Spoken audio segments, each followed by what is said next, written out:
بہت شکریہ علی سرور صاحب آپ کے قیمتی وقت کا۔ سر، مذاکرات ہو رہے ہیں بلکہ ان کا آغاز ہو چکا ہے۔ پاکستان کا اہم رول ہے، سفارتی کوششوں نے پاکستان نے بہت اہم کردار ادا کیا، انت تک محنت جو ہے وہ رنگ لا رہی ہے۔ آپ اس تاریخی مناظر کو کس طرح سے دیکھتے ہیں؟ میں سمجھتا ہوں یہ ایک تاریخی مناظر ہے، آپ نے صحیح کہا، یہ ہسٹورک مومنٹ ہے۔ یہ اس وقت جو وہاں پہ مذاکرات کا سلسلہ شروع ہوا ہے، یہ ایک پائے تکمیل تک پہنچا ہے، ایک سلسلہ، ایک پروسیس جو کہ 7 اپریل سے شروع ہوا۔ 7 اپریل کو پاکستان نے امریکہ اور ایران کے درمیان جنگ بندی کرائی۔ اس کے بعد 10 اور 11 اپریل کو پاکستان میں یہ دونوں وفود، امریکی اور ایرانی وفود آئے اور انہوں نے 20 گھنٹے، اس کے بعد پاکستان نے کئی مرتبہ جنگ بندی کی توسیع کر اور مذاکرات میں ہیں جہاں کے وزیر اعظم پاکستان اور فیلڈ مارشل عاصم صاحب دونوں موجود ہیں۔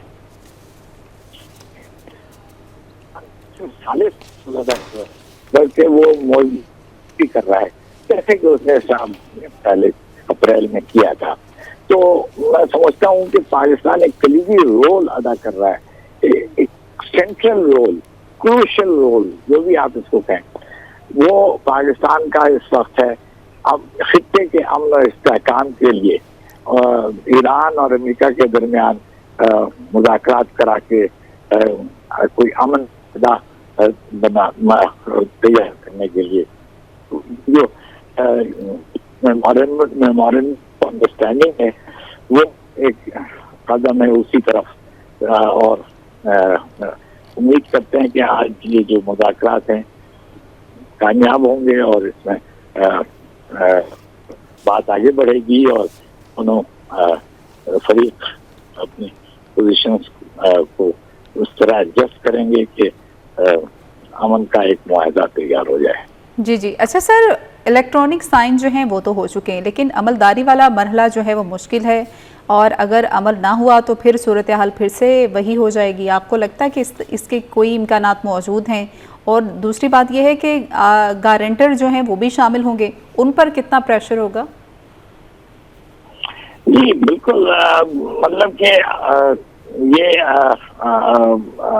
الیکٹرانک سگنیچر ہو چکا ہے، لیکن اب یہ معاہدہ جو ایم او یو ہے وہ اب مزید اس کو توسیع دی جائے گی، اور اس میں 7 دن کا وقفہ ہے جس کے اندر جو مذاکرات ہونے ہیں، تاکہ جو ایم او یو کے جو شکیں ہیں وہ ساری کارآمد ہو جائیں، کام ان کا قائم ہو جائے۔ تو میں سمجھتا ہوں کہ اس میں بہت ایک اہم ڈیولپمنٹ ہے یہ ہو رہا ہے۔ اس میں مشکلات بھی ہیں کیونکہ یہ دونوں فریق کی پوزیشنز ہیں، جو ان کے موقف ہیں وہ الگ ہیں، فرق ہیں، اور ایک بہت بڑا گیپ ہے ان دونوں کے درمیان۔ لیکن یہ جو اب جو ہو رہا ہے اس سے یہ ظاہر ہوتا ہے کہ دونوں ڈٹرمنڈ ہیں، دونوں کا ارادہ ہے کہ کوئی امن معاہدہ تیار کیا جائے، کوئی امن معاہدے پہ وہ رضامندی دونوں کی ہو جائے، کیونکہ لیڈی وینس کا جانا، مکرم الباف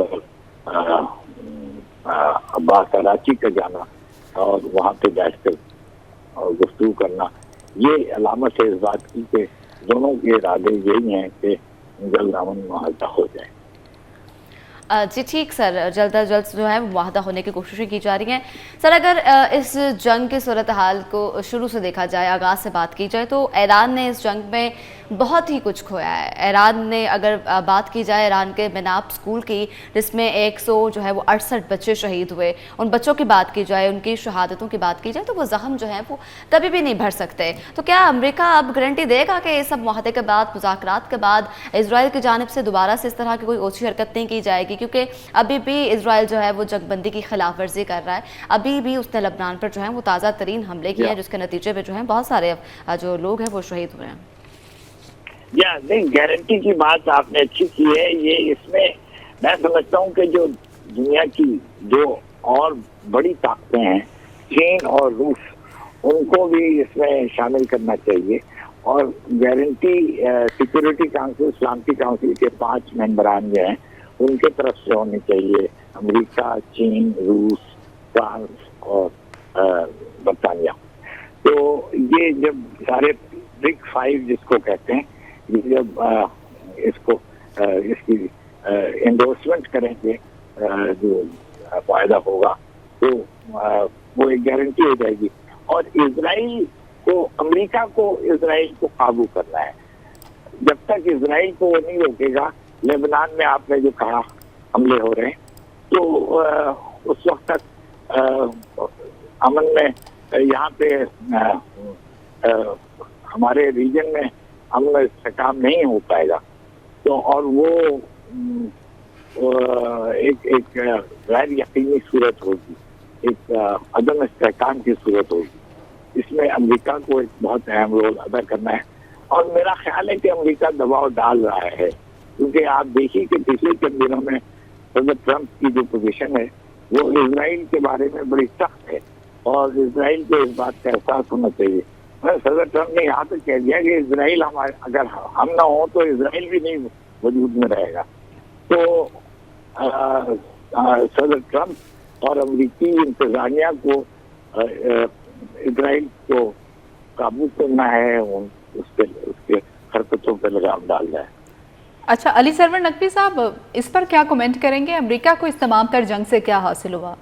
ایران کی جانب سے تو سب سے بڑی بات جو ہے وہ ایک جنگ بندی ہو گئی, پھر اس کے بعد سینکشنز ہٹ جائیں گی, پھر ان کے جو فریز ایسٹس ہیں اس پہ بھی ہم دیکھ رہے ہیں کہ وہ بھی ان کو ملنا شروع ہو جائیں گے, پھر اس کے بعد باقی تمام تر معاملات جو ہیں وہ ان کے چل پڑیں گے. تو امریکہ کو اس تمام تر سچویشن میں کیا حاصل ہوا؟ اسٹریٹ آف ہارمز جو تھی وہ تو جنگ سے پہلے بھی اوپن تھی. امریکہ کو کے اوپر جو صدر ٹرمپ کے اوپر جو دباؤ ہے وہ 3 باتوں کا ہے. ایک, امریکہ میں گیس پرائسز, پیٹرول کی قیمتیں ان کے گیس اسٹیشنز پہ بہت زیادہ ہو گئی ہیں, $6 سے بھی اوپر چلی گئی ہیں. تو یہ امریکہ کے لیے, امریکی عام شہری کو بہت برا ہٹ کر رہا ہے. پھر وہاں پہ اس کی وجہ سے قیمتیں بڑھ گئی ہیں, مہنگائی ہو گئی ہے. پھر ان کے اسٹاک مارکیٹ کے شیئر گر رہے ہیں. صدر ٹرمپ کی اپروول ریٹنگ کم ہو گئی ہے, آگے الیکشن آ رہے ہیں.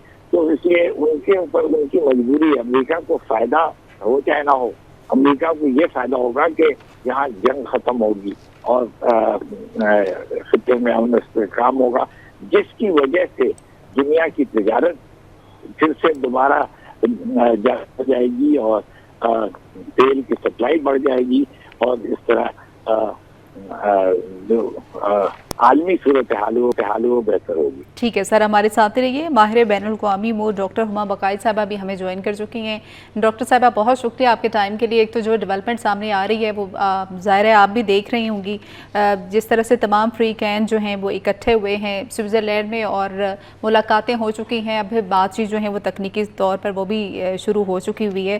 تو اس تمام تر سچویشن پہ کیا کومنٹ کریں گی؟ ایک تو جس طرح سے ملاقاتوں کے دوران پاکستان کو ثالثی کے اس تمام تر پروسیس کو لیڈ کرنے کی جس طرح سے آفر کی گئی وہ پاکستان کے کردار کے حوالے سے. پھر ایک اور بڑی اچھی بات ہم نے دیکھی کہ جے ڈی وینس نے لبنان کی صورتحال پر تشویش کا اظہار کیا.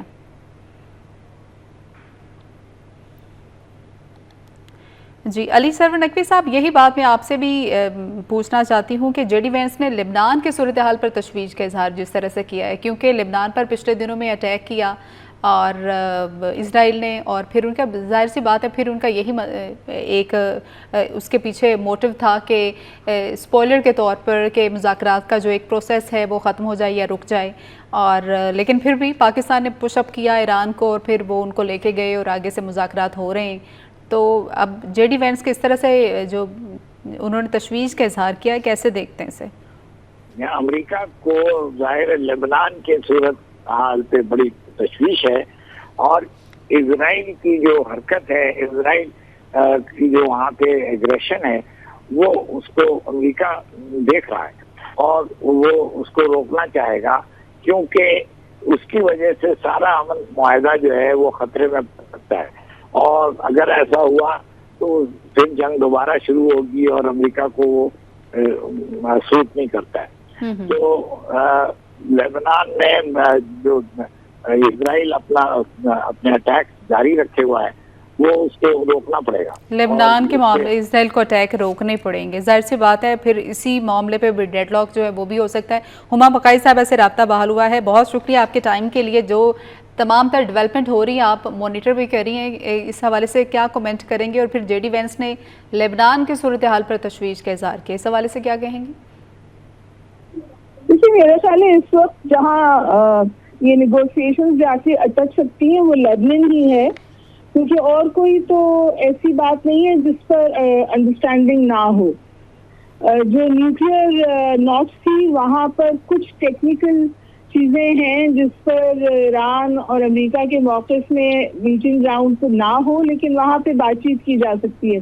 لیکن لیبنان کا مسئلہ ایسا ہے کہ وہ امریکہ کے ہاتھ میں نہیں ہے، وہ اسرائیل کے بیہیویئر پہ منحصر ہے۔ لیکن بہرحال اس وقت آپٹکس اچھے ہیں، اور جو اچھی بات ہے وہ سوئٹزرلینڈ نے کہا ہے کہ ہم میڈیا کی آنکھ سے دور رکھیں گے ان نیگوشیشنز کو، تو اگر کوئی کانفلکٹ ارائز بھی ہوتا ہے تو اس کے اوپر کوئی ہائپ بلڈ نہیں ہوگی۔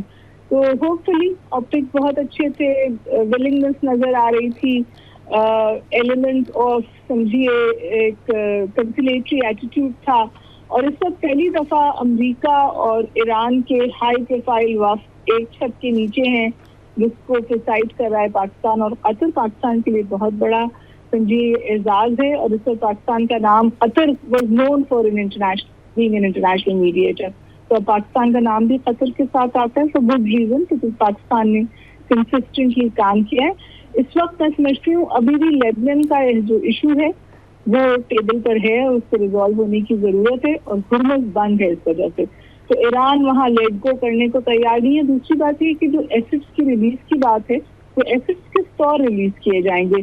میرا نہیں خیال کہ ایران کو بلینک چیک دے گا امریکہ، تو وہاں پر کچھ ریسٹرکشنز ہوں گی۔ تو لیٹس سی اسٹوری کیسے ڈیولپ ہوتی ہے، پھر اور بات کریں گے۔ اچھا ڈاکٹر صاحب، لبنان کے حوالے سے جو